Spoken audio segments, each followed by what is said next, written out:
Hi everyone, this is Larry the Barber Man, and today I want to discuss with you why I believe that the Andis Styliner M3 and the Andis Styliner 2 are the best trimmers in the world in my personal opinion. Now in order to do that, I'll be showing you alongside the T Outliner, which is also another very popular trimmer within the professional barbering circuit. Right, so to kick off, what I'd like to do is show you inside the actual trimmer why I believe it's the best trimmer in the world. As professional barbers, you want the ability to be able to customize your clippers, yes? You want the ability to increase the powers, yes? And you want to be able to do this in an easy and timely fashion, yes? I hope we're on the same page here. Okay, so this is the T Outliner, the UK T Outliner. Let's say, hypothetically speaking, I wanted to adjust the tension, because as professional barbers, you have to be continuously adjusting the tension on your trimmer. If not, the performance will be poor. If not, it will pull your client's hair. If not, you're not going to get the results that you want. In order to do that on the UK T Outliner, you'd have to turn it on its back and remove the 4 screws here. So basically go in and remove them all. I've done that already, the screws are here. After doing so, you'd have to open the clipper like this delicately. If not, you'll tear these power cord cables away, wires away. And once you had done that, in order to adjust the power, the tension, you'd have to tighten or loosen this screw here. Test it, tighten, loosen it, and test it until it starts hitting again. You would then have to fold this, put all the bits back in, fold this back on, and adjust the 4 screws. Now, on the Styliner 2, this is just a simple adjustment to adjust the tension. We undo 2 screws as opposed to 4 screws, which like I said, I'm going to show you on the inside too what you do. That's 1.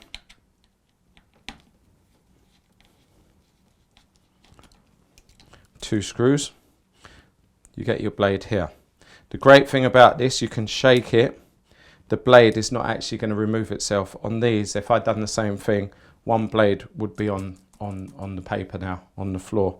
Here, to adjust the tension, you just need a flathead screwdriver and you tighten and loosen that screw there.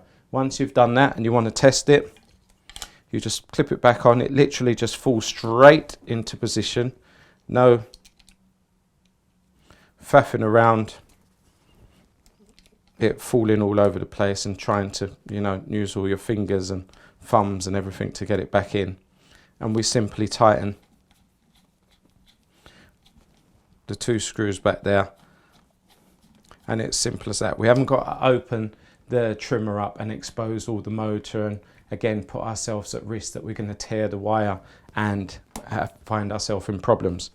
So that's one important adjustment, and that's been made dead easy. Now let's say that your trimmer was lacking in power, so the vibration was low on it, it just felt very faint, and it just, you could hear it, you literally didn't hear any humming, and it wasn't oscillating properly. That would probably mean that the power needs ramping up. Now when you drop these, sometimes you can lose the power, or a number of other reasons why you can lose the power. If you wanted to do that on the Andis T Outliner, you'd first be hoping that you had one of the older editions, because on the new generation, you cannot actually adjust the power. On the old generation, to adjust the power, you would literally loosen a screw here, loosen this nut here, which would cause this arm to loosen, and you'd bring the arm closer, use this arm, closer to the motor. In bringing the arm closer, my body being the motor, and bringing this arm closer to the motor, that would increase the power of the clipper. Now on the new generation, there are no screws, there's 2 rivets there. So we're faced with the problem, because we've got 2 rivets there, we couldn't actually bring the arm closer, so you cannot actually make a power adjustment on the new generation of Andis T Outliner. Like I said, it's quite a lot to undo the 4 screws. Make sure you don't rip the wires. Make sure you remember how everything went back in. Whereas on the Andis Styliner 2 or the M3, you've literally got the 1 screw there. So what that 1 screw is doing, when you tighten it, that's what's bringing the arm closer. You don't need to take off 4 screws, take off the power cord, watch the wires, remember where everything went back on. You literally just get a flathead screwdriver or like a 1 cent or a penny and just turn that screw there, and that does the whole adjustment. So my whole thing is, as a professional barber, you want to be able to customize and tune your trimmers in a heartbeat to keep your workflow going. And these are things that you need to do all the time. You can't stop and be sending your clippers off to be repaired all the time. These are just minor adjustments. So for me, that is why I say that the Andis Styliner 2 and M3 are amongst the best trimmers in the world. And the blade on this is virtually the same as the blade on that, but everything is made so much easier. One criticism about the Styliner M3 and the Styliner 2, on this one, where it's kind of made of a metal case, it can sometimes be smooth and some barbers can't adjust to not having the grip. This is exactly the same trimmer, but it's plastic and you've got the grain and it's more grippy here. So, you know, even though this is the better one because it's metal, this plastic one would work out better for you.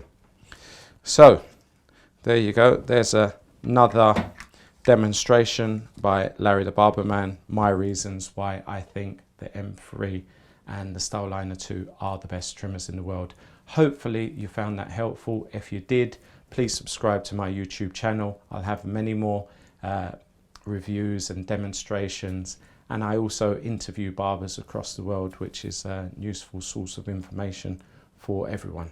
So subscribe to my channel. Until next time, I'm gone. Thank you.